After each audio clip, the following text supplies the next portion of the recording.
नमस्कार, आपका स्वागत है कमोडिटी राउंडअप में। मैं हूं मनीषा गुप्ता। शुरुआत यहां पर करेंगे सोने के साथ, जहां पर हल्का दबाव 2 हफ्ते की लंबी तेजी के बाद अब बनता हुआ नजर आया है। पिछले हफ्ते सोने में 5% की बढ़त थी, लेकिन आज की शुरुआत हल्की सी गिरावट के साथ हुई है। साथ ही कच्चे तेल में यहां पर फिर से बढ़त देखने को मिली है। $96 के आसपास के लेवल्स हैं। चाइना ने यह कहा है कि जो कोविड रिस्ट्रिक्शंस हैं उसमें थोड़ी सी ढील वो बरतेंगे, चाहे वो क्वारंटाइन डेज को लेकर है, ट्रैवल को लेकर है, या फिर जो पेनल्टीज उन्होंने एयरलाइंस पे की थी उस सब में थोड़ा सा एक रोल बैक होता हुआ नजर आया है।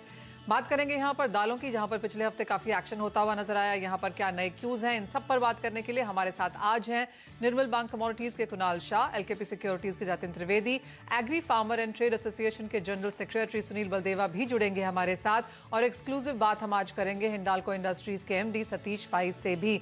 लेकिन शुरुआत यहां पर सोने के साथ कर लेते हैं, जहां पर हल्की मुनाफा वसूली के साथ फिलहाल कारोबार है। जतिन, कैसे देखते हैं आप? अभी भी अपनी रेंज के ऊपरी स्तर पर है, 52,500 का स्तर अभी भी भारतीय बाजारों में होल्ड कर रहा है। इन करंट लेवल्स पे क्या करने की राय है? Good morning Manisha. जिस तरह से आज गोल्ड का मार्केट कॉमेक्स में हम देख रहे हैं कि थोड़ा सा नेगेटिव ट्रैक्शन में है, लेकिन रुपए की गिरावट के कारण हम देख रहे हैं कि एमसीएक्स पर गोल्ड जो है लेवल्स होल्ड कर रहा है। 52,600 के लेवल्स टच किए हैं सुबह और मॉर्निंग सेशन में, और 52,400 के ऊपर जब तक ट्रेड कर रहा है तब तक मेरे लिए गोल्ड जो है वो this week for at least for this week मुझे ये पॉजिटिविटी का कारोबार लग रहा है। 400 मसला 400 के नीचे कंटिन्यूसली ट्रेड करने मिलता है। उसके बाद ही मुझे लग रहा है थोड़ा बहुत मुनाफा वसूली उसके अंदर गहरा सकती है, जो वापस से 52,000 के आसपास लेके जा सकती है। तो ये जो पूरा वीक है मुझे लग रहा है 52,000 से लेके 52,700 52,800 इसके बीच में रह सकता है। सो बाय ऑन डिप्स की स्ट्रैटेजी ज्यादा फेवरेबल है। अराउंड 52,300 52,250 ये जो रेंज है वहां पर अगर फिर से मिलता है तो वहां पर एंट्री लेना चाहिए। 52,700 52,800 के टारगेट्स के लिए। और ये जो रेंज है 700-800 पॉइंट की, उसके अंदर ट्रेड करते हुए देखने मिलेगा इस हफ्ते, क्योंकि डॉलर इंडेक्स जो है वो 106 से 108 ये जो रेंज है इसके बीच में प्ले करता हुआ देखने मिल सकता है। और जो रुपए की जो एक पिछले हफ्ते में एक तेज बढ़त जो हमने देखी थी, वो इस सुबह सुबह जो हमने एक गैप अप ओपनिंग देखा रुपए के अंदर, तो उसके अंदर फिर से एक नेगेटिव रिएक्शन देखने मिल रहा है, जिसके कारण से घरेलू बाजार में सोने को सपोर्ट मिल रहा है। लेकिन अंतरराष्ट्रीय बाजार में कॉमेक्स में थोड़ा सा प्रॉफिट बुकिंग दिख रहा है। सो ये जो रेंज है इसके अंदर ट्रेड करते हुए देखने मिल सकता है इस हफ्ते में। ओके, तो रेंज में ट्रेडिंग हो सकती है। डिप्स पर बाय करने की सलाह है। कुणाल शाह भी हमारे साथ मौजूद हैं। कुणाल नमस्कार, आपका व्यू क्या है? गोल्ड पर आप क्या सजेशन दे रहे हैं क्लाइंट्स को? कौन सा बेहतर लेवल है एंट्री लेने का? और साथ साथ सिल्वर पर भी अपनी सलाह दीजिए, क्योंकि एक स्ट्रॉन्ग सर्च के बाद हम प्राइसेस अब थोड़ा सा स्टेबल देख रहे हैं। क्या करना है इन लेवल से? प्रॉफिट टेकिंग आ सकता है ये हफ्ते में, क्योंकि एक रिलेंटलेस रैली देखी है हमने गोल्ड और सिल्वर में, और डॉलर में भी फ्री फॉल देखा है। सीधा 111 से 106 तक का फॉल देखा है। सो दोनों में डॉलर इंडेक्स भी थोड़ा बहुत बाउंस बैक कर सकता है और गोल्ड सिल्वर थोड़ा करेक्ट कर सकते हैं। तो ट्रेडिंग के लिहाज से मैं आज सेल रिकमेंडेशन दूंगा। अराउंड 52,500 550 के आसपास आप सेल कर सकते हैं। 52 350 400 के बीच में आपकी शॉर्ट पोजीशन कवर कीजिए। फंडामेंटली अभी भी मेरा ध्यान तेजी में ही है। इस जस्ट एक ट्रेडिंग के लिहाज से एक छोटा सा फॉल आपको देखने मिल सकता है। सो उसको उसके ऊपर आपको अगर कैपिटलाइज करना है तो आप सेल कर सकते हैं। और आज लग रहा है थोड़ा बहुत कूल ऑफ होगा, ऐसा मेरा रीडिंग है। जी हाँ, हल्का सा कूल ऑफ यहाँ पर सोना चांदी दोनों ही होते हुए नजर आए हैं। भारतीय बाजारों में कुशनिंग है, बिकॉज रुपए में फिर से गिरावट देखने को मिली है। हल्की सी जो बढ़त यहाँ पर डॉलर इंडेक्स में आते हुए नजर आई है 107 के आसपास की, उसका असर यहाँ पर करेंसीज में है। और रुपए में तो पिछले हफ्ते अच्छी खासी बढ़त थी, वहां से एक हल्का सा टर्न अराउंड भी होता हुआ नजर आया है। तो बिकवाली की राय फिलहाल नियर टर्म के लिए यहाँ पर। लेकिन जैसे कुणाल आपने कहा कि हल्का सा प्रेशर यहाँ पर चांदी में मेटल्स की तरफ से भी है, तो इवन एज एल्यूमिनियम में गिरावट है, लेकिन एक आउट परफॉर्मेंस हमने कॉपर और जिंक की तरफ से यहाँ पर बरकरार देखी है। कैसे रीड करते हैं इसे? जी, चाइना में आज मॉर्निंग को भी चाइनीज गवर्नमेंट की ओर से स्टेटमेंट आया है। हाउसिंग मार्केट को सपोर्ट करने के लिए नए मेजर्स ले रहे हैं वो। सो वो सेंटिमेंटली पॉजिटिव है मेटल्स के लिए, स्पेशली कॉपर के लिए। और housing market is the major copper का कंजम्पशन आता है चाइना की हाउसिंग मार्केट से। और वहां पे अगर कोई रिकवरी के संकेत है, then that is definitely sentimentally positive for copper. पर ये बहुत रैली हो चुका है। कॉपर में भी मेरा ध्यान ऐसा ही है कि अराउंड 703-4 के आसपास सेल करना चाहिए। प्रॉफिट टेकिंग आ सकता है आज सभी कमोडिटीज में थोड़ा सा, तो उसमें कॉपर भी शामिल हो रहा है। और नीचे में 695 694 के आसपास आपको आपकी शॉर्ट पोजीशन कवर करनी चाहिए। ओके, जतिन आपकी कोई ट्रेडिंग स्ट्रैटेजी है क्या मेटल्स में?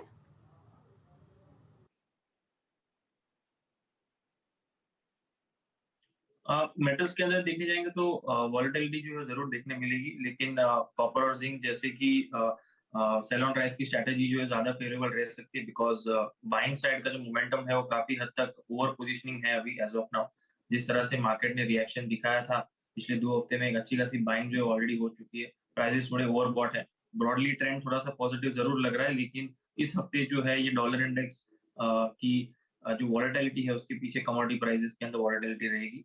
लोअर लेवल से बाय जरूर कर सकते हैं अराउंड 680 685, लेकिन उसके लिए थोड़ा सा वेट करना पड़ेगा। जो स्विंग ट्रेडर्स हैं जिनको सिर्फ बाइंग पोजीशन क्रिएट करनी है, यहाँ पर अपॉर्चुनिटी जो है वो सेलर्स के लिए थोड़ी सी ज्यादा फेवरेबल है। अराउंड 695 के नीचे जो ट्रेड करना शुरू कर देता है तो एक स्विंग ट्रेड बैठता है उसके अंदर जो 680 तक लेके जाएगा। 695 का एक स्ट्रॉन्ग सपोर्ट है कॉपर का। जब तक 695 के ऊपर है तब तक रेंज बाउंड ट्रेड देखने मिल सकता है बिटवीन 695 एंड 705। प्राइसेस जैसे 695 के नीचे जाते हैं डायरेक्टली 680 के लेवल्स जो है वो छूने जा सकते हैं। ऑलराइट, तो वो ऑफ कोर्स यहाँ पर व्यू है मेटल्स पे, और आपको बता दें कि मेटल्स में जिस तरह की तेजी हमने फ्राइडे को आते हुए देखी थी उसका काफी सपोर्ट यहाँ पर मेटल स्टॉक्स में भी देखने को मिला है। चाहे वो JSPL है, सेल है, हिंडाल्को है, सभी जगह यहाँ पर अच्छी खासी बढ़त के साथ कारोबार है। हिंडाल्को के यहाँ पर नतीजे भी आए हैं और हमारे साथ सतीश पाए हैं, हिंडाल्को के MD। सतीश जी नमस्कार। मार्जिन आउटलुक आप कैसे देखते हैं? सबसे पहला सवाल वही है। कोल के भावों में यहाँ पर गिरावट देखने को मिली है, काफी सारे जो रॉ मटीरियल्स हैं, इनपुट कॉस्ट है, वहां पर भी थोड़ा सा ईज आता हुआ हमने देखा है। मार्जिन पे इसका क्या इम्पैक्ट है? हाँ, हम लोग यही कह रहे हैं कि हमको लग रहा है कि Q2 शायद पीक ऑफ कॉस्ट था, और Q2 के बाद हम लोग अभी Q3 में ऑलरेडी 1 महीना तो अक्टूबर हो गया है, नवंबर भी आधा हो गया है, और हमें दिख रहा है कि अभी ये जो इन्फ्लेशनरी प्रेशर्स थोड़ा ईज होना शुरू हुआ है। पर्टिकुलरली आप जो बोल रहे थे कि कोल प्राइसेस इंटरनेशनली और डोमेस्टिकली नीचे आना शुरू हुआ। अगर आप यूरोप में देखें, स्पॉट गैस प्राइसेस भी कम हुए हैं।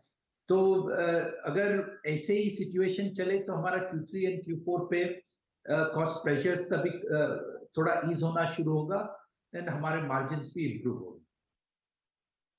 ओके, सतीश जी, लेकिन अगर आगे के एक्सपेंशन की बात करें तो डोमेस्टिक मार्केट में स्पेसिफिकली आपके कैपेक्स प्लान क्या हैं और उनकी फंडिंग कैसे होगी?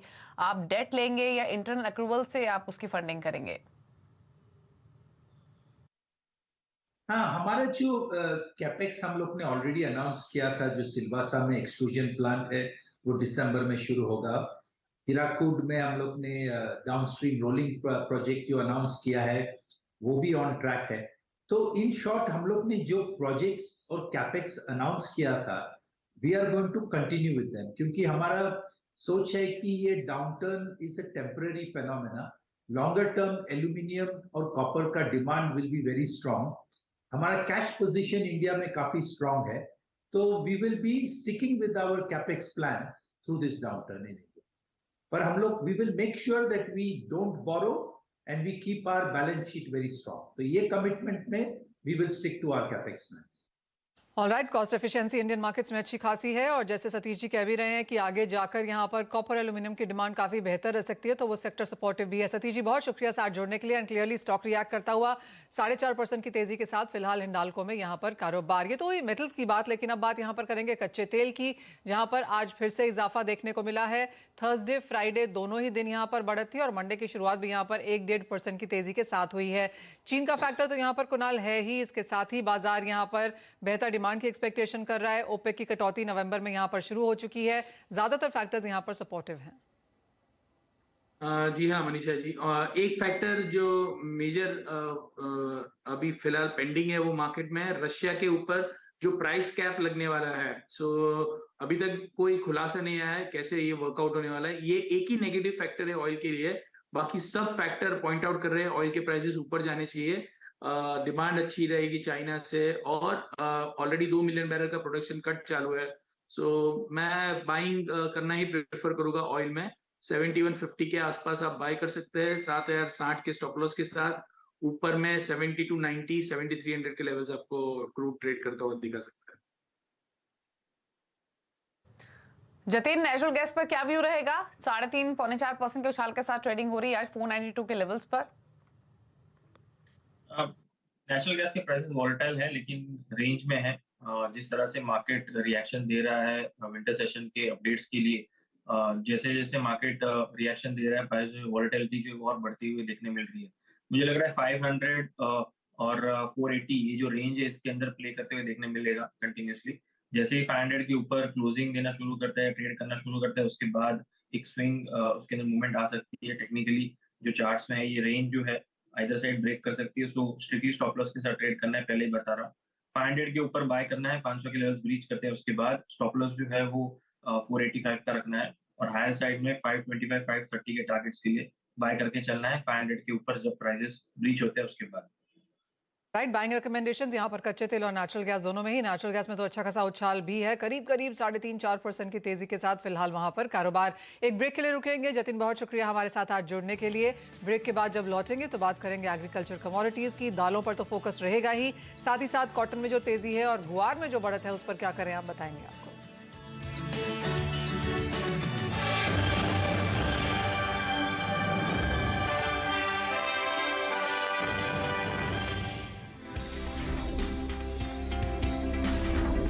फ्यूचर एक्सप्रेस में आप सभी का स्वागत है। एफएनओ मार्केट का हर एक्शन 2790 से चलकर 3006 के आसपास, अब इसमें 250 अंकों के आसपास का मूव देख चुके हैं। कॉल ऑप्शन ले या पुट ऑप्शन 17550 का जो कॉल है वो 85 to 90 के आसपास खरीदारी कर सकते हैं। फिलहाल निफ्टी पे वेट एंड वॉच करना चाहिए। जानिए किन स्टॉक्स में होगी आपकी जबरदस्त कमाई। 3300 के नीचे अर्ली क्लोज अगर आए तो आप शॉर्ट करके यहाँ पर जा सकते हैं। देखिए फ्यूचर एक्सप्रेस। बाजार शुरू होने से पहले कीजिए मुनाफे की तैयारी। जहां से कॉल राइटर्स बाहर निकल रहा है वहां पे बाय कर दीजिए और जहां पे पुट राइटर कन्विक्शन है वहां पे डिप पे बाय कीजिएगा। जानिए सेंसेक्स और निफ्टी की कैसी होगी चाल। बहुत बढ़िया मूव्स एंजॉय कर रहा है ये स्टॉक। ब्लैक पैटर्न का ब्रेकआउट, बाय 1210 तक की तैयारी। तो कौन से स्टॉक्स आपको बनाएंगे मालामाल। 590 के ऊपर खरीदेंगे, 580 के स्टॉप लॉस है, 620 के टारगेट के लिए। देखिए मुनाफे की तैयारी।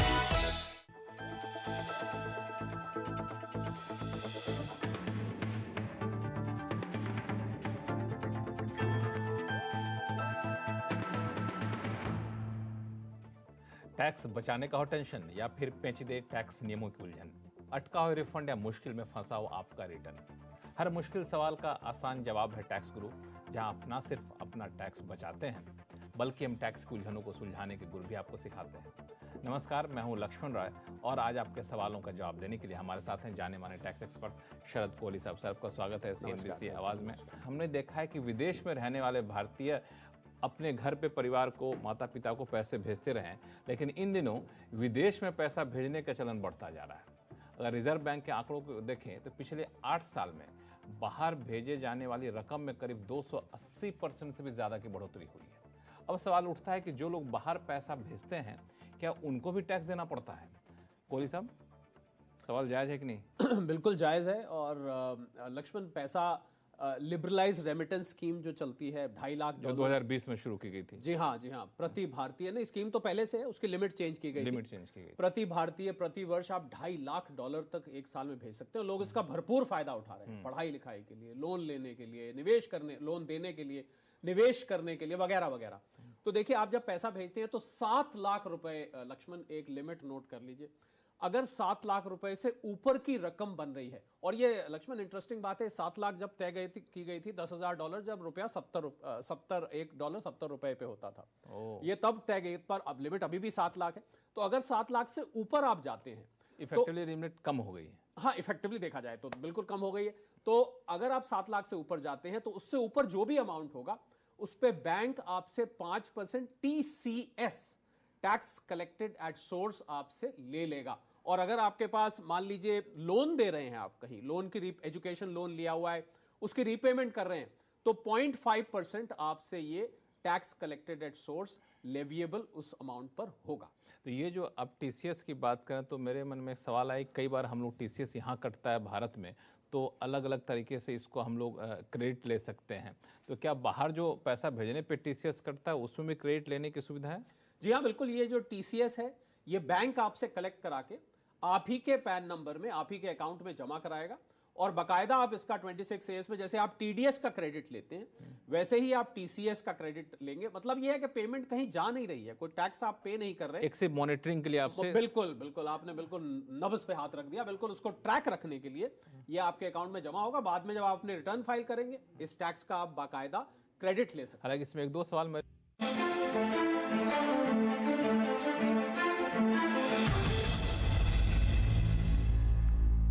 आपका स्वागत है। बात अब यहाँ पर दालों की करेंगे, जहाँ पर फ्यूचर्स में ट्रेडिंग तो फिलहाल नहीं है, लेकिन बाजार को लगता है कि ये भी यहाँ पर महीने भर में शुरू हो जाएगी। लेकिन एज ऑफ नाउ सरकार की तरफ से काफ़ी सारे कदम उठाते हुए हमने देखा है। बढ़ती कीमतों को लेकर सरकार की सख्ती जारी है और एक और नोटिफिकेशन के जरिए ट्रेडर्स को यहाँ पर स्टॉक घोषित करने के लिए अब यहाँ पर कह दिया गया है। Agri farmer and trade association के जनरल सेक्रेटरी सुनील बलदेवा हमारे साथ हैं। सुनील जी, काफ़ी सारे स्टेप्स हमने वेरियस एग्रीकल्चर कमोडिटीज़ पे आते हुए देखे हैं। सरकार के लेटेस्ट नोटिफिकेशन को इंडस्ट्री ने कैसे लिया है? तो यदि हम देखें तो हमारे रिप्रेजेंटेशन के बाद सरकार ने दालों के हर प्रकार के दालों को अलग अलग ट्रीट करना चालू कर दिया। जैसे चने की बात करें तो चना MSP से काफी नीचे चल रही है, तो सरकार का कोई कंसर्न नहीं है, बल्कि ये है कि बुआई के समय चने के भाव कम हो और जब माल किसानों को आए तब भी अच्छा बिके। सरकार इसके बारे में सोच रही है। जहाँ तक मसूर, मूंग और उड़द की बात है, कंफर्ट लेवल पे है। तुअर में सरकार को जरूर कंसर्न है, और जब भी हमारी कंज्यूमर अफेयर सेक्रेटरी या फिर कंज्यूमर अफेयर के ऑफिसर से बात होती है तो वो एक तुअर को लेके क्वेश्चन करते हैं, तुअर को लेके पूछते हैं।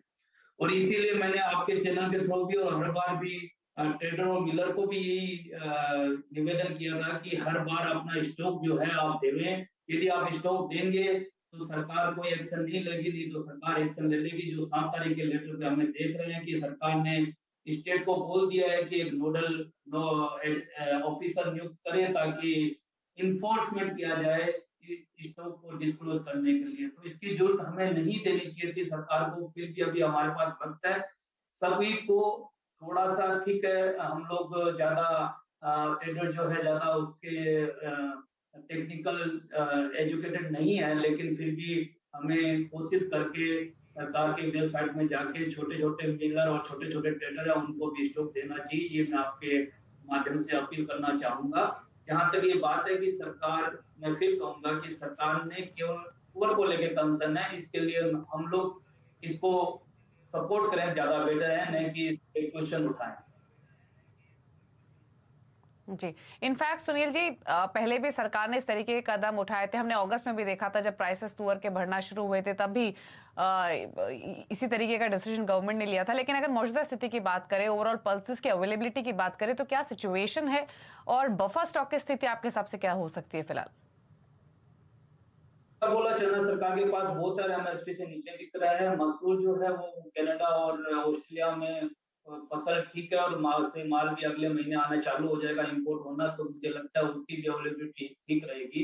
मूंग की मंडियों में आवक हो रही है, हालांकि मूंग का जो आवकें है वो जितना देखा गया था, जितना आना चाहिए था उतना नहीं आ रहा है, फिर भी MSP से नीचे चल रही है और इसका भी संतोषजनक है।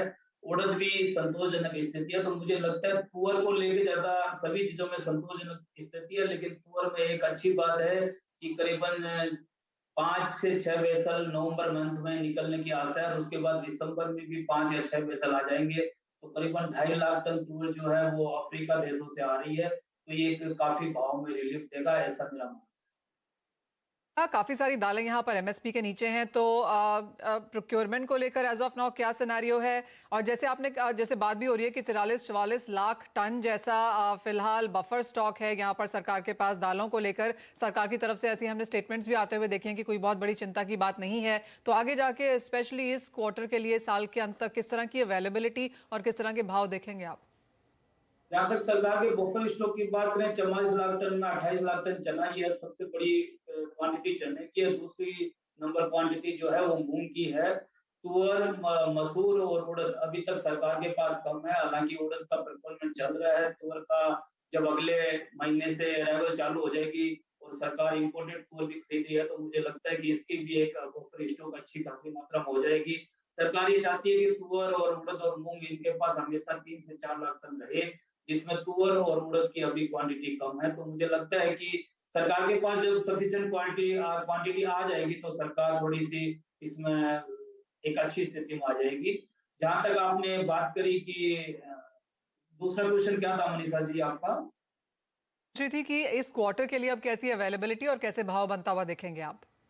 जहां तक भावों की बात करें तो दिसंबर में दालों की डिमांड कम हो जाती है, क्योंकि सब्जियां आ जाती है और हरी सब्जियों के चलते डिमांड कम रहती है। हमेशा देखा है कि हमने दिसंबर और जनवरी डिमांड कम रहती है, तो मुझे ये लगता है कि छठ पूजा जो 15 नवंबर के आसपास होती है, वहां तक एक बजट मार्केट अच्छा रहता है। उसके बाद मार्केट जो है वो नीचे की तरफ जाना शुरू कर देता है। तो अगले 2 महीने मुझे लगता है दालों के भाव नरमी की तरफ ही रहेंगे। ओके, चलिए, शुक्रिया आपका सुनील जी अपने व्यूज देने के लिए इस डेवलपमेंट पर। लेकिन हाँ, प्राइसेस थोड़े से नरम ही रह सकते हैं आगे जाते हुए। कुणाल, क्विकली, आपने पूरा कॉन्वर्सेशन सुना सुनील जी के साथ, प्राइसेस को लेकर आपका व्यू क्या है पल्सेस में? अभी फिलहाल मुझे भी कोई पल्सेस में कोई बड़ी अपसाइड नजर नहीं आ रही है। I think prices will remain under pressure. दालों के भावों में कोई बहुत बढ़त की उम्मीद नहीं है, भाव अंडर कंट्रोल यहाँ पर रह सकते हैं इस क्वार्टर के लिए। लेकिन एक एरिया जहाँ पर भाव बिल्कुल भी अंडर कंट्रोल नहीं है वो है गुआर सीड और गुआर गम आपकी स्क्रीन पे लेके आना चाहेंगे। और आज फिर से 3.5-4% जैसी बढ़त आपकी स्क्रीन पर है। 10,700 के भाव यहाँ पर गम में 4% का सर्किट यहाँ पर लगता हुआ नजर आया है। कुणाल, पिछला हफ्ता की बात अगर करें तो करीबन 15-18% जैसी तेजी हमने पिछले 10 ट्रेडिंग सेशंस में यहाँ आते हुए देखी है। जी हाँ, गुआर में इंटरनेशनल डिमांड स्पेशली यूएस से बहुत रॉबस्ट है। यूएस में अगर आप देखेंगे, यूएस का ऑयल का प्रोडक्शन नेक्स्ट साल भी तकरीबन 0.8 to 0.9 मिलियन बैरल तक बढ़ने की उम्मीद है। सो रॉबस्ट एक्सपोर्ट डिमांड के चलते हुए है गुआर सीड और गुआर गम में तेजी का रुख बरकरार रहेगा। मुझे लग रहा है एक बार ऊपर में है गम 115 मतलब 11,500 तक के लेवल टेस्ट करते हुए देखने मिल सकता है। ओके, तो ग्वार में तो तेजी है ही और 3-3.5% की मजबूती के साथ दोनों ही कमोडिटीज कर रही हैं फिलहाल ट्रेड। और आगे का आउटलुक भी पॉजिटिव ही हमें मिला है। हमने पिछले हफ्ते भी काफी चर्चा की थी दोनों ही कमोडिटीज पर। लेकिन स्पाइसेस पर भी कुणाल आपकी राय लेना चाहेंगे। तेजी हम धनिया और टर्मरिक में भी देख रहे हैं। आज के सेशन में 1.5% से ज्यादा का मूव है दोनों ही स्पाइसेस में। हालांकि जीरा फ्लैट टूवर्ड्स नेगेटिव बायस के साथ है। क्या व्यू आपका धनिया और टर्मरिक दोनों पर? टर्मरिक में ध्यान तेजी का है। यहाँ से कंसोलिडेशन होता हुआ देखा तो हमने यहाँ से 7,900 7,950 तक के लेवल आपको टर्मरिक में ट्रेड करते हुए देखने मिल सकते हैं। सो मैं मौजूदा स्तर से 50-60 रुपए की डिप आती है तो बाय करने के लिए रिकमेंड करूंगा। और धनिया में भी हमारा ऐसा ही ध्यान है। ओवरऑल कोई लंबी गिरावट नजर नहीं आ रही है। 10,500 के आसपास बाय करके 10,800 10,850 तक आपको कोरिएंडर जाता हुआ देखने मिल सकता है। ओके, तो तेजी की सलाह टर्मरिक में 7950 के टारगेट्स के लिए खरीदारी करके चल सकते हैं। फिलहाल 7634 पर कर रहा है ट्रेड और धनिया में भी तेजी की पोजीशंस हैं तो होल्ड की जा सकती हैं। शुक्रिया आपका कुणाल आने के लिए शो में अपने व्यूज देने के लिए। जतिन आपका भी शुक्रिया। मुझे मनीषा जी को दीजिए इजाजत। इसी के साथ ब्रेकर्स पर आप देख सकते हैं वायदा मार्केट का पूरा एक्शन फ्यूचर एक्सप्रेस में। नमस्कार।